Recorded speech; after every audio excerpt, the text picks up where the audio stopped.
தெலுங்கு மொழியை தாய்மொழியாக கொண்ட ஒருவருக்கு தமிழின் மீது இருக்கும் பற்று கூட தமிழர்களாய் பிறந்த பலருக்கு இருப்பதில்லை.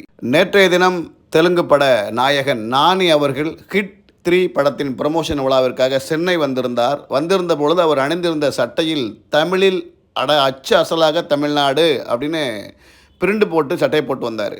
ஏங்க இந்த மாதிரி சட்டையை போட்டு வந்தீங்க அப்படின்னு கேட்டால் அவர் சொல்கிறாரு, தமிழ் என் உயிர் மூச்சு, தமிழ் எனக்கு மிகவும் பிடிக்கும், தமிழ்நாடை நான் நேசிக்கிறேன் அப்படின்னாரு. ஆனால் தமிழ்நாட்டில் பிறந்த பல பேருக்கு தமிழில் பேசினா அசிங்கம், தமிழில் எழுதுனா அசிங்கம் இப்படின்னு நினச்சிக்கிட்டு அரைகுறை இங்கிலீஷை பேசி பல இடங்களில் அவமானப்பட்டு நிற்கிறது தாங்க மிச்சம்.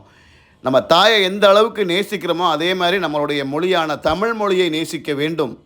அடுத்தவங்க நேசிக்கிற அளவுக்கு நம்மில் பலர் நேசிப்பதில்லை.